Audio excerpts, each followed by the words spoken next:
Hello, Africa. My name is Eunice Tornyi, and this is e.TVGhana's African Women's Voices Show. It's the show that tackles issues pertaining to women as they contribute to national development. We have had a wonderful episode last week, and this week promises to be another exciting one. We're going to be talking about advocacy. Yeah, a lot of times we talk about, okay, people advocating for certain things. But today we're going to be meeting someone who has been advocating for several things and actually doing it without fear or favor. First of all, before we get to introduce our guest for today, I would like to acknowledge our sponsors who have made it possible for us to be broadcasting to you today. First on the list is Voltic. Voltic is my hydration partner. So whenever you get thirsty or you feel dehydrated, it shall come naturally to you to grab a Voltic. When we go on commercial breaks, we expect you to grab your Voltic. Sankofa Natural Herbal Spices also is making it possible for us to be talking to you today. Sankofa is filled with natural spices, prekese, a foam wisa, a sur wisa. What kind of herbal product are you looking for? You find it all in Sankofa Natural Spices. And they are changing the face of traditional food here in Ghana. So if you haven't tried Sankofa Natural Spices, we would crave your indulgence to go to your vendor and find it. And you'll be telling us the wonderful story of what Sankofa did to your cooking. We also have someone who is taking care of my costume, and I'm really loving my orange costume today. Afariwa Styles, thank you so much for making me look this beautiful.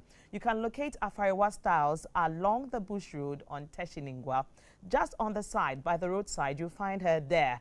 And the good thing about Afariwa Styles is that she, provides you with contemporary ladies and gentlemen outfits, and it's in various sizes, so you need not bother yourself about, okay, would it fit or not. She's got several sizes that will fit you definitely. She's also gotten something really exciting to give to you this season, and that's her gift voucher. You know, many times you keep wondering what you're going to get for a friend and you have no idea what color to choose, what kind of brand to choose. You just get a bit confused. Afariwa says with her gift voucher, you give that loved one the power to be able to choose something they really like, and it also gives you less stress. So Afariwa Styles gift vouchers range from 200 Ghana cedis upwards, and believe you me, you're going to be happy with whatever that you'll be picking up at Afariwa Styles. You can locate her on Facebook and Instagram at afariwa.styles. Chana Shito. Chana Shito is Ghana's #1 pepper sauce, and it's not just shito, it is shito with a taste. Shito with chunks of shrimps. Look, I tried chana shito with fried egg. It was delicious. I tried it with bread. It was divine. And your fried rice, your jollof, try it with chana shito, and you'll definitely be saying, wow, I need to get me some chana shito. We also have someone who has been taking care of our refreshment, and that's no other person than Abebrese Catering Services. She is good with local and continental dishes, and she would definitely tailor-make your preferences just the way you want it. Sometimes corporate women find it very difficult to put together soups or stews or, food for the week. Just call on Abebrese Catering Services and they will sort you out. And my hair is beautifully put together by Awo's Hair. You can locate her on Instagram at Awo's Hair. Thank you very much, all my sponsors, for making it possible for me to be talking to my wonderful and lovely viewers. So we're going to be going up to the 60-second segment update, and then we'll tell you what's happening to women in Africa and in Ghana. Okay, so just before we go there, I would like to let you know that advocacy is what we are going to be discussing today if you're just joining us. And we are going to be talking to a TV personality and an actress. Her name is Abebrese. Ama, you're welcome to the show. Thank you so much. Thanks for having me. Yes, we're so happy to have you. You know, the wonderful thing about advocacy is the fact that it puts you in a position where you plead the cause of other people. Sometimes people do not really have the voice to speak out, and then people like you come out and say, look, we can't allow this to be happening. we need to speak out and, you know, turn things around. And we want to say a very big thank you to you. And what makes us happy is that Amake is a woman. And this show is all about showing how women are championing aspects of society. Thank you very much, Amake, and you're welcome once again. Thank you. Thanks for having me. It's a pleasure to be here, actually. Thank you. Well, most of our viewers know you, you know, for being a TV personality and also to be an actress. But recently, we've just seen that, okay, this advocacy side of you is really shining and coming out. We even hear people calling you queen of advocacy. Please, I beg. I don't want that title. No, I don't want that title. No, at all. No. You don't want that title. Okay, Amake says she doesn't want to be a queen of advocacy. No. She just wants to do her just job. Just want to be Amma. Just like Amake is fine. All right. So what made you begin to think about advocacy? I honestly think with advocacy, most people have it in us. I think there's a misconception that in order to advocate for something, you need to have a big platform or be on a big stage. So many years ago, not that many years ago, about 6 years ago, I remember I started an anti-skin bleaching campaign. Purely because there's a saying that if something bothers you, is a call. Mm-hmm. I didn't, you know, and at the time, maybe I couldn't verbalize, I didn't really understand it. But I literally just got up one day and I'm like, okay, this is something that bothers me. And I know it bothers other people. I've been in so many places where we talk about this. Young people are doing this. A lot of people are doing it ignorantly. So I literally just called a couple of people and like, they also believed in the vision and we did it. It took very little money and we made it happen. So for me, it wasn't like I decided like one day I'm going to be an advocate. If anyone knows, my parents, my family, anyone that knew me growing up is me, I'm going to talk. Okay. I have a voice and I'm going to use it. And even as a young child, if there was something I didn't like, I was going to speak up. I think we have this thing in Ghana, you know, in a lot of, you know, lot of homes, when a child is very expressive, talks a lot, shush, shush, shush, shush. Be quiet, be quiet. So a lot of times, unknowingly, we shut down people from speaking up. And it doesn't matter what it is. I love a kid that asks you 1,000 questions because it's inquisitive. Mm-hmm. If there's something wrong, you don't like it, speak about it. Sometimes you don't have to take it as far as TV. It could just be like, look, I'm in this community, there's too many potholes. There's a problem. We need to address it. Talk to everybody. And sometimes what you tend to find with advocacy is when you start something, I'm like, yes, good. So meaning that a lot of times people will think about something, will be bothered by something, whether it's police brutality in the US or, you know, in Nigeria, whether it's rape in communities, whether it's safety, whatever it is. And it's not they don't care about it, but it just takes somebody to do something and then they'll support it. Because Charlie, people are busy in their lives. So I don't think I ever kind of sat there like, oh, okay, I'm going to start advocacy now. One way or another, I think we're all advocates in different ways. In different ways. I have a platform. And because of who I am and what my career entails, a lot of people, there's eyes on me, especially on social media. So when I do say something, more people pay attention. But how many times have you read something viral on Facebook or wherever where it could be like I saw something the other day, some woman in America, and she was talking about, I think, abortion. She was getting ready because the doctor said her baby didn't have a heartbeat, only to go back for the doctor to say the doctor's going to check, and there was a heartbeat. And she was like, oh my God, wow. But that thing went viral. It literally had like 3 or 4 million views. You know, like it was something she had written. So the world we are in today, you don't necessarily have to be an actor, a presenter, a politician for your views to go viral around the world. I just think that's what we're in.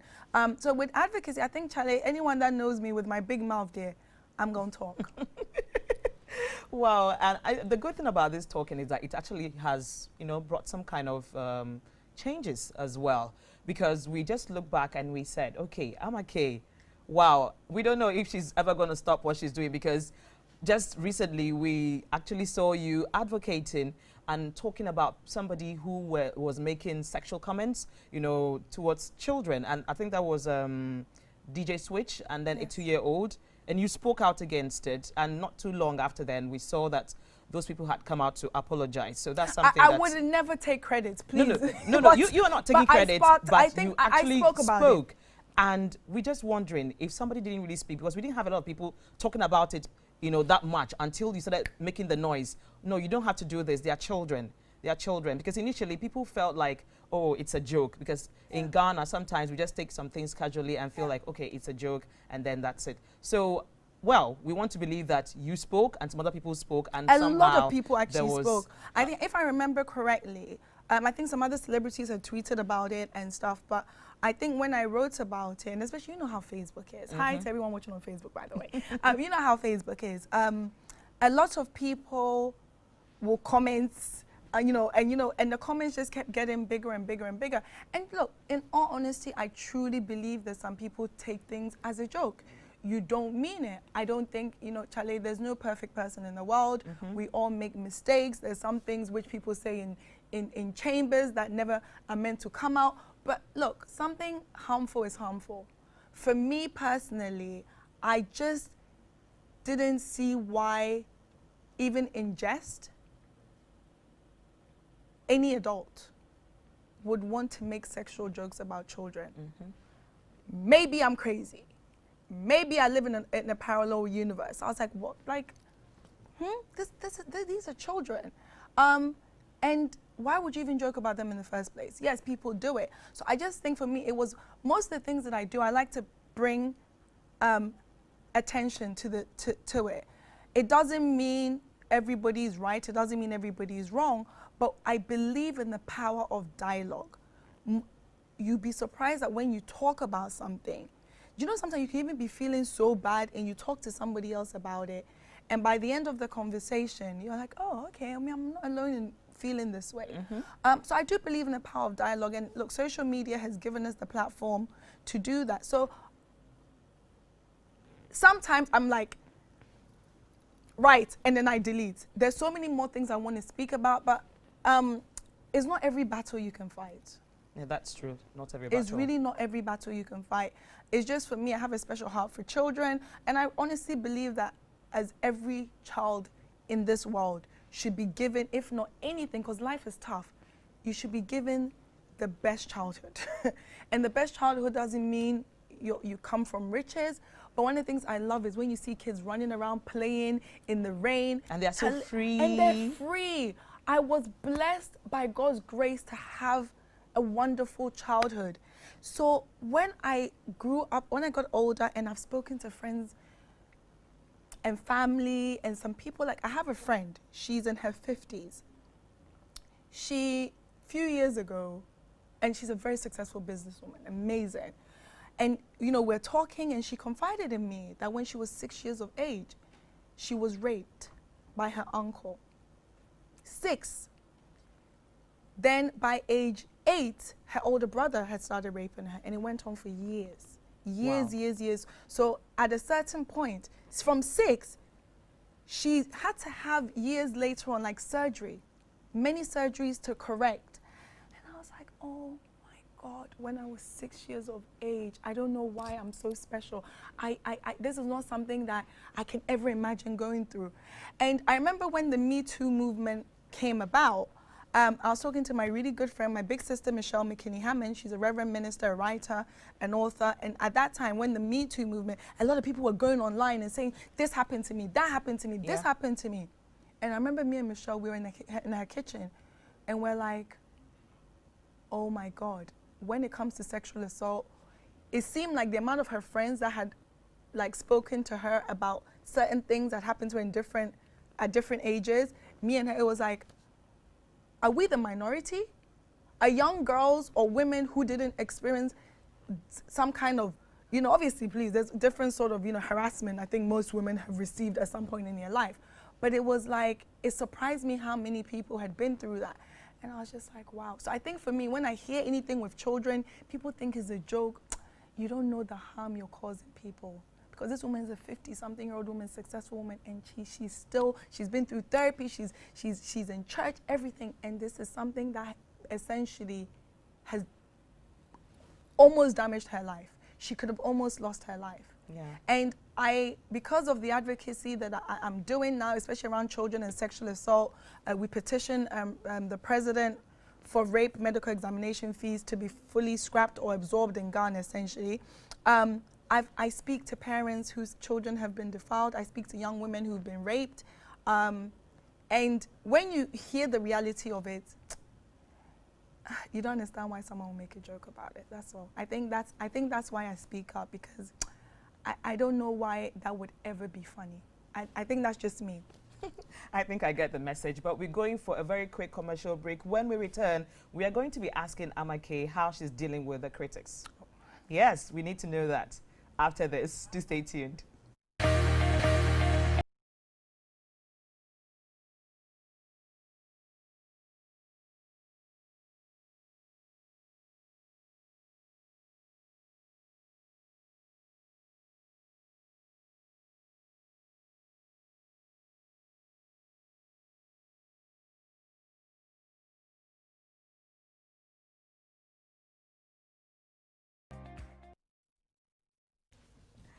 And you're welcome back. This is e.TVGhana's African Women's Voices show. And we see you, Akwesi Asari. You're sending a wave. We see you, Okereke Ezinwanne from the UK. You're sending a wave. And we see you, Harold Adefio from Accra. You're sending a wave. And we want to say, continue to watch the African Women's Voices show. Kojo Fojo has also just joined. And we see a lot of you there. So please send in your comments, and we'll be reading them towards the end of the show. So before we went on the commercial break, we were going to ask Amma how she's dealing with the critics. Because, I mean, she's somebody who is advocating for various things, various issues. We've even had her advocating and asking for the cinemas to open. We've had situations where we saw her advocating and, you know, calling some politicians to order, you know, and not too long ago too, she even has transitioned, you know, beyond Ghana and into Nigeria, where she was also calling for a certain, for the president to also be brought before the ICC. So she's somebody who really is passionate about what she does, and she gets a lot of criticism as well, even though some of us are saying, wow, you're being a champion and we like what you're doing as a woman, strong woman you are. We would like to know how she deals with the criticism. How do you do that?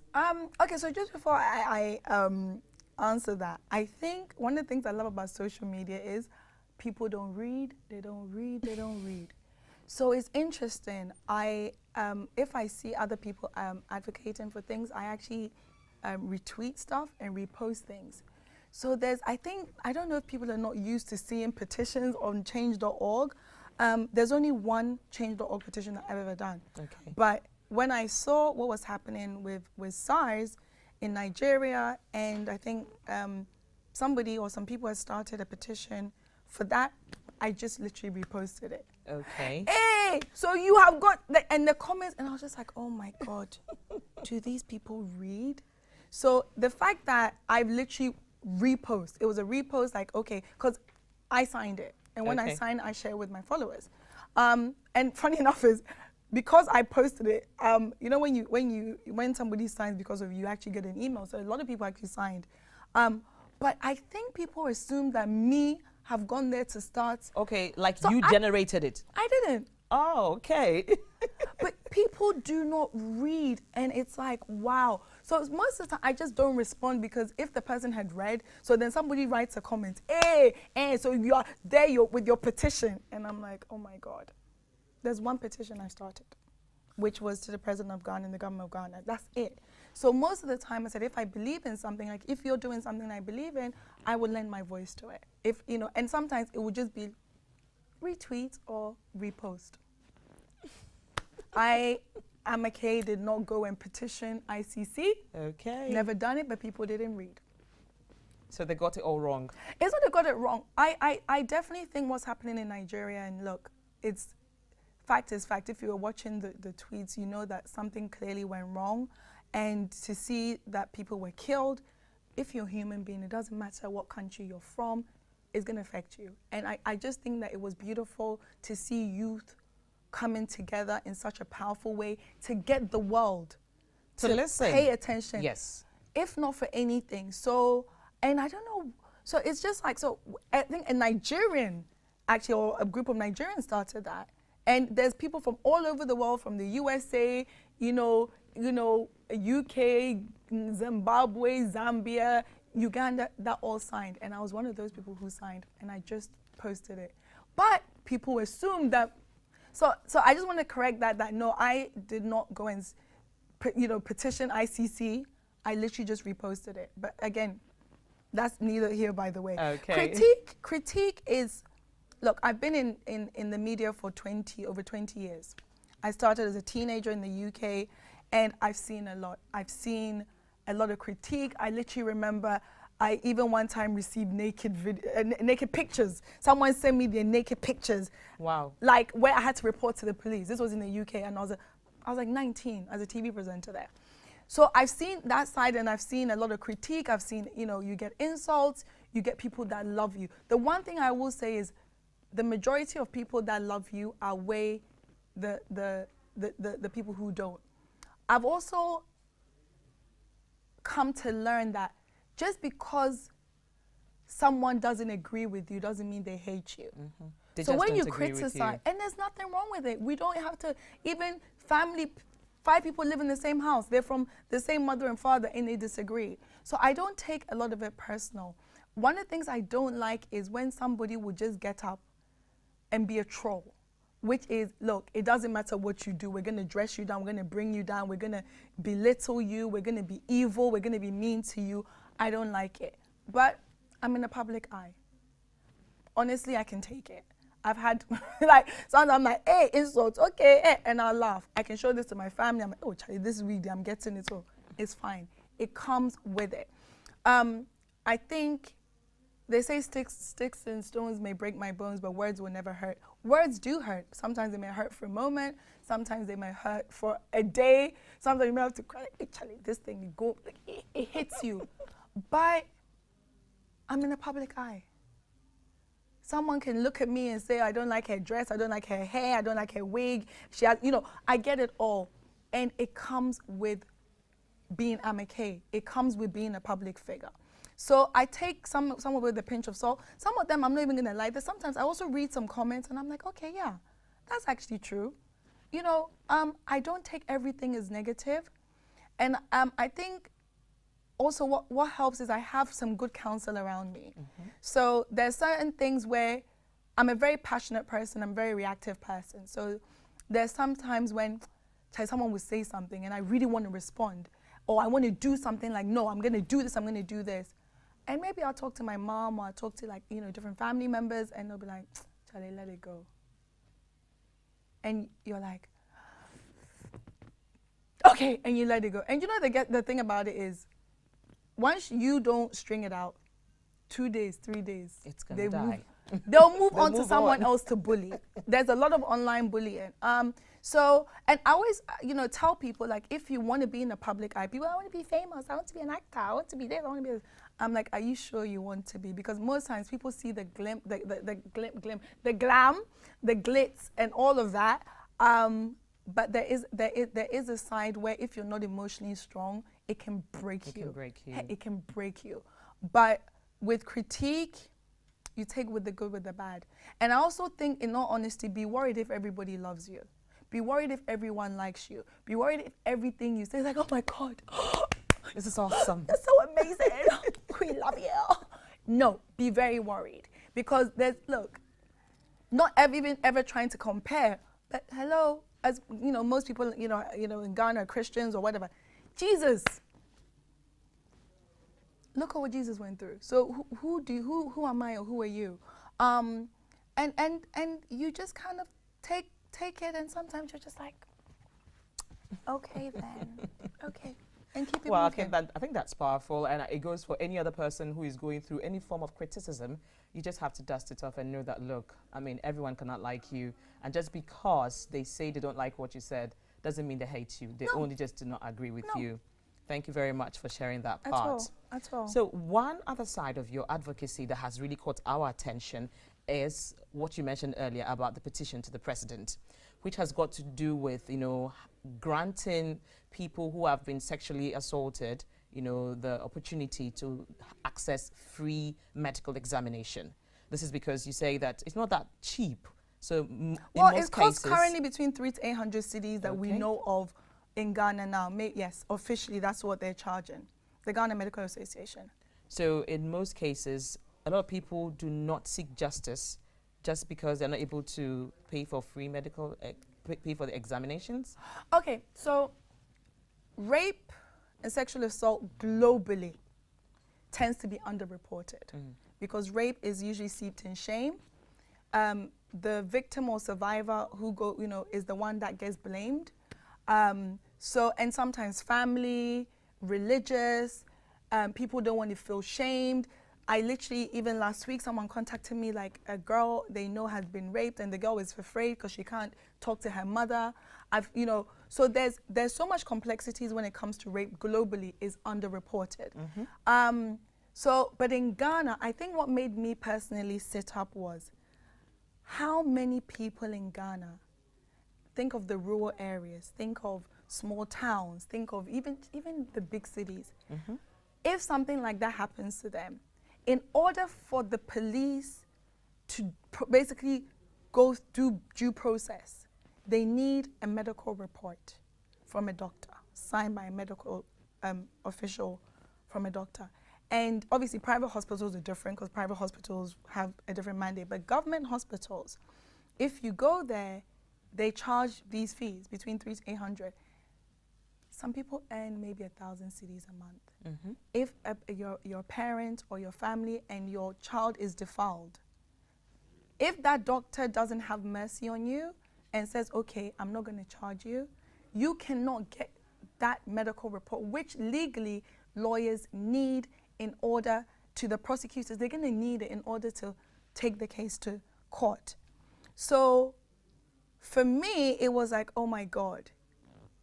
When I heard about this, and and DSP Afia Tenge from Ghana Police, I remember a few months ago, I saw a quote when she said that, and I was like, no, I have to do something about it. So I did a change.org petition. A lot of people signed. It's currently over 15,000 signatures. Okay, not bad at all. And and then there's a beauty in that because of this petition, I got to know that there was a group of lawyers who had come together and were actually advocating and fighting for the same thing.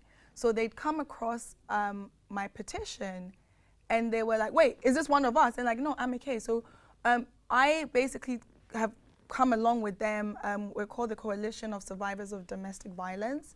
And this is one of the things where we're petitioning for. So we actually written to the president officially, and this group is made up of lawyers, doctors, psychologists, judges, entertainment, TV, journalists, and because there's strength in numbers. And this is what I was saying, that sometimes you just do something. I no way did I know that there were a group of people somewhere also unhappy with this rape medical examination fee. So I'd gone online and that's what I thought I knew. And one of the things which had come out, and I'm so glad for for this coalition to be in part of it, by joining them, because there's lawyers in there, I got to find out that we have a Hospital Act of 1971, which basically makes provision for this. The provision is already there in our laws, that it should be free for victims of rape and survivors of rape and sexual assault. Is already in there. And also the Domestic Violence Act of 2003 also makes provision that they should be free. But we are living in Ghana and doctors are charging today. I don't necessarily blame the doctors because also they will also give you the reasons why. And funny enough, there's actually a doctor in our coalition, so I think the education is more. But the truth of the matter is the government has to do something about it, and there's a lot of different people advocating. We'll probably advocate for years on this until something is done. It's not something that you stop. And for me, I was saying the other time some of my coalition members, we had an interview. I was like, in an ideal situation, we should never even have to form this coalition. Nobody should ever be raped. Nobody should ever have to go through sexual assault.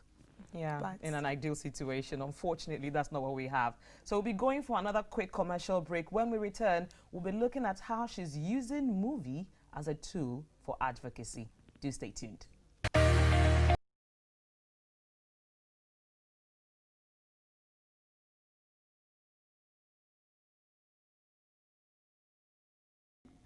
And you're welcome back to e.TV Ghana's African Women's Voices show. The trailer you just watched is that of Amake's, latest. It's titled Obozo.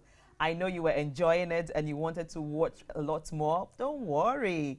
In due time, you get to watch it. She's going to be telling us something about it and why she's advocating using this particular movie. However, it's good to know that Ama's movies, most of the time, advocate for something. All the time. She always makes sure that there's a message within her movies. So she's calling out for a change, either in terms of policies, or she's doing something to ensure that people change their behavior towards, their spouses or their loved ones. There's always an advocacy aspect in her movies. And we want to say, well done. Good job. Good job. All right. So I see a lot of people putting across their comments here. Some are saying, okay, I'm watching Amake Abebrese. I'm in Italy.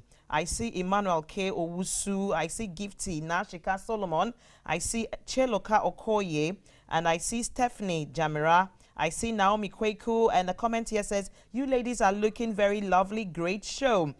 Someone says, too lovely. That's Gifty Nashika Solomon. And I see somebody saying, oh, I'm watching you from Brazil. And somebody says, hello, Amake, I'm a big fan. I'm watching you from Beijing.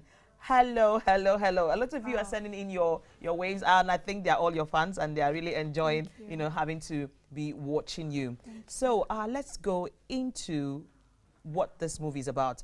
Don't tell us everything, because but just something around the movie. So Obozo is the brainchild of Destiny Omon, who's a filmmaker. And when he actually contacted me about this film, I love the script because it makes commentary about things when 2020 about to enter 2021. And in different parts of the world, especially in Africa, some societies are still practicing female genital mutilation. Is happening.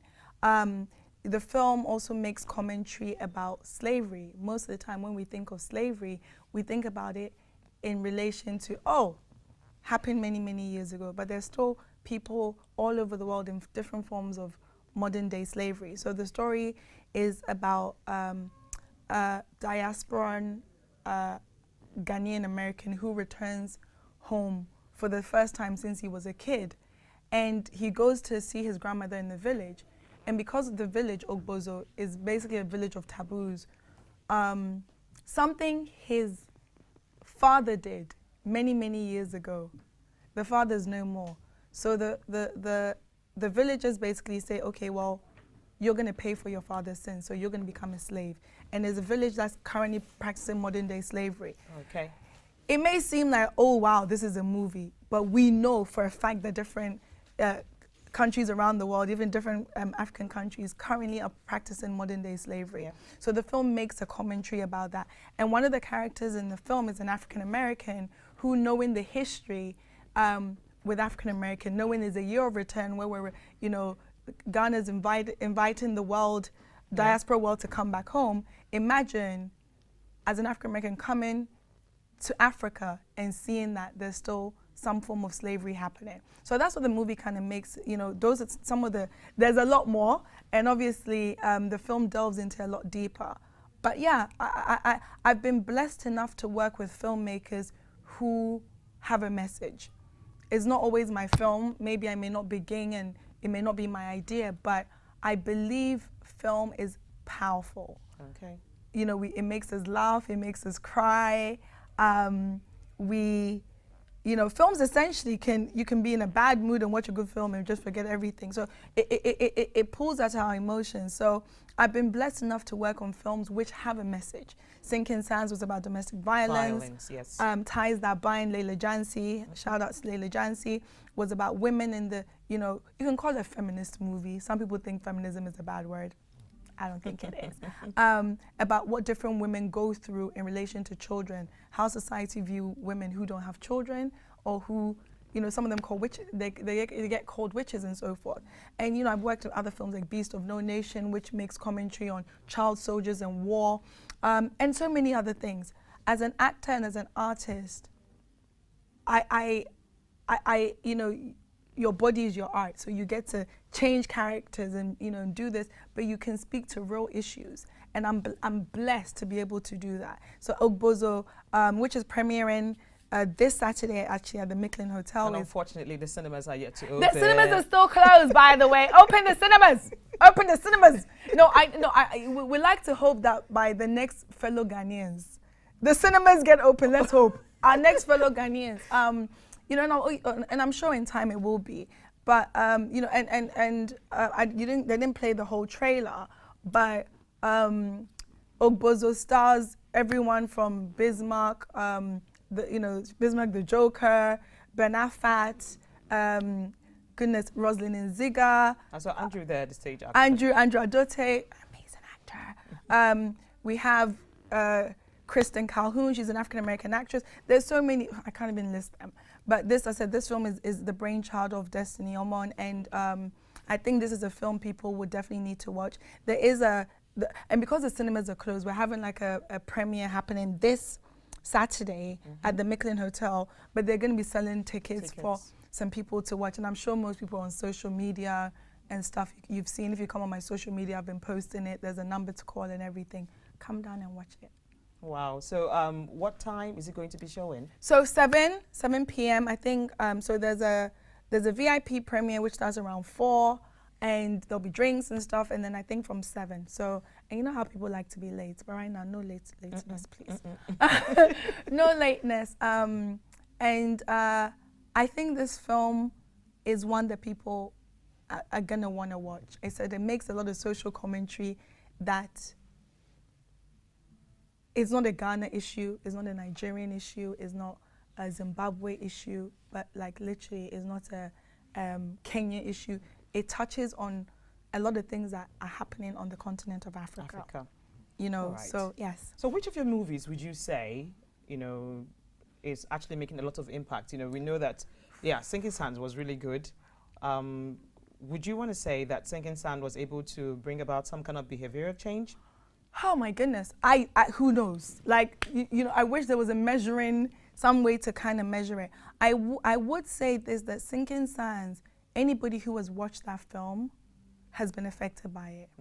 Because anytime someone watches Sinking Sands is how many years ago, but anytime somebody else sees it, like, oh my God, I just watched this film, and wow, it really touched me, or this. And what's interesting about Sinking Sands was it spoke about domestic violence in a way where it's not so cut and dry. I think most of the time society views domestic violence as, oh yeah, domestic violence, it means the perpetrator, where maybe more often than not is the man that's a perpetrator, even though women are also perpetrators as well of domestic violence.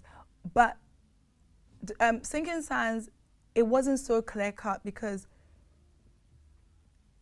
her husband, my character's husband, was somebody that you felt sorry for.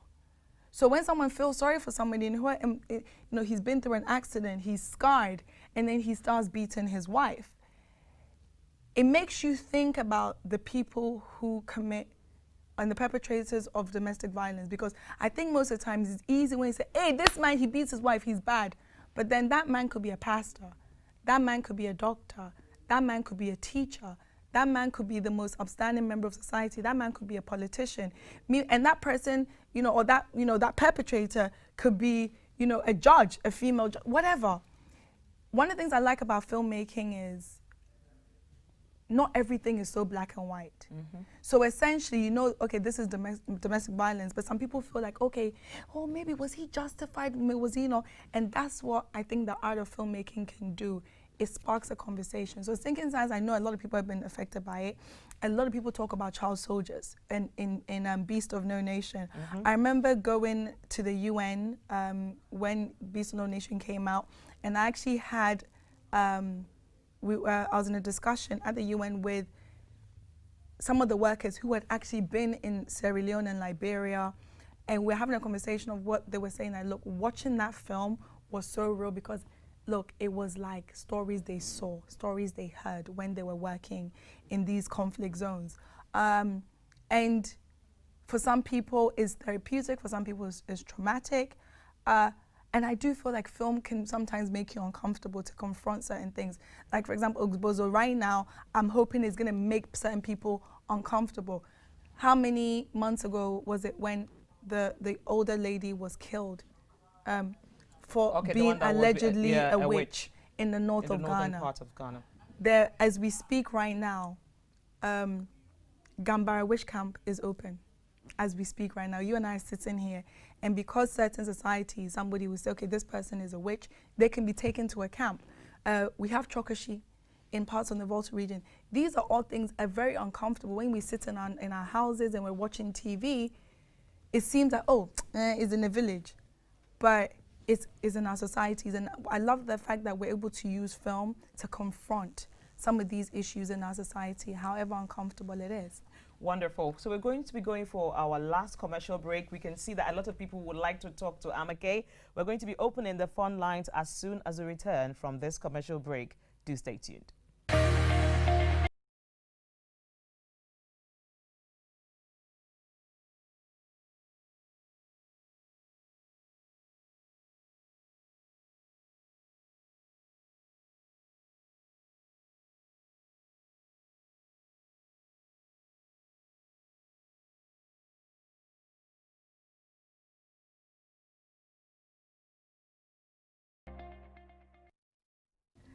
And you're welcome back. The phone lines have been activated and the number is going to be put up on your screen right now. You could call in and say hello to Amake, make a contribution, or maybe you could just say something that you wanted to say to her. Be nice. They can be mean, I don't care. You don't have to be nice, it's all good. It's all good, right? Be real. Okay. So what kind of challenges would you say you're facing, in this particular field of advocacy? One, we know that people sometimes are not so nice, they may be mean. So what are the challenges would you say that you're facing? I think I don't know if it's a challenge or it is what it is, but essentially you could be advocating for life because the problems don't stop. Does that make sense? Never go away. The problems don't stop. So okay, maybe you advocate for this, but then after that, there's another issue. There's another issue. I just think in all of it, advocacy is a long haul. There's not, and like I always say this, I remember when we started the campaign for the Say No to Skin Bleaching, went to schools, universities, up and down, traveled to many different places. For that, and not long after, Ghana actually issued a ban on skin bleaching products. And it's like, yay, the international community, we're hailing Ghana as doing so. And I just have to, okay, it's late now, but on a typical day, you walk down to Makola anywhere and the bleaching creams are still there. So, but I would like to think that right now there's like a natural hair movement, melanin on, people embracing dark skin. And the thing about it is, I think it's just about accepting yourself and who you are. Please, we wear wigs. It is what it is. But we remove those wigs and we have our, I have my natural hair underneath this wig. But I think it's just that thing of, sometimes it's ongoing. Could you please hold that thought? Yes. We have a caller right now. Hello? Yeah, hello. Hi, good evening. Good evening. Okay, please, what's your name and where are you calling us from? My name is Dennis. I'm calling from Tamale. From Tamale. Okay, talk to us. Yes, I just want to say good evening and congratulations to all her movies. Okay. Thank you. I've been following all of her movies, and the unfortunate aspect is it's hard to come by these movies. I don't know. We are in Tamale, and this premiere they are doing, how do you also get to watch it? Is there a way it's coming on Netflix? So, because I've watched most of her movies on the Dominion TV. Okay, so okay. I want you to Okay. I want you to answer for me. When is this one coming on Netflix? Okay, so when is Obozo coming on, or Dominion TV? Okay, so don't worry. This is just a new movie, and the producers are, sometimes you can't say yet because obviously there's when it comes to distribution, sometimes it can take a year or 6 months before it happens. But I will say this, that Ogbozo will be on a big international screening platform soon. I don't know when, but you know me, I'll definitely make sure that I keep everybody up to date. So stay tuned. All right. All right. We're looking forward to it. But Oh. Okay. Oh, well, for Dominion TV, she definitely will update you on that one as well. So keep following her, and then you get the information, okay? Go to her pages, and you'll be able to know when it's coming to a place very close to you. And thank you for calling us. So we were talking about the challenges, and then we were talking about melanin and the new wave now. Yes, Was that what actually moved you to begin to think about, you know, there's this movement you're like pushing on social media about loving your natural skin? I was doing it before, like literally. I think I was. Oh, sorry. I hear there's call. another caller. Yes. Hello. Hello, good Hi. evening. Good evening. Please, what's your name and where are you calling us from? I'm Estella calling from Domi. Okay, please talk to us. Oh, I don't know, I'm so excited. I just want to tell Amaka that I adore her. I love her so much. I love almost everything about her. Thank you. I don't know, almost, I don't even know what to say. I'm so excited. Oh, Bye. Thank you. Bye. God bless you. Thank you. okay, so Estelle, we are very happy that e.TVGhana made this to happen for you.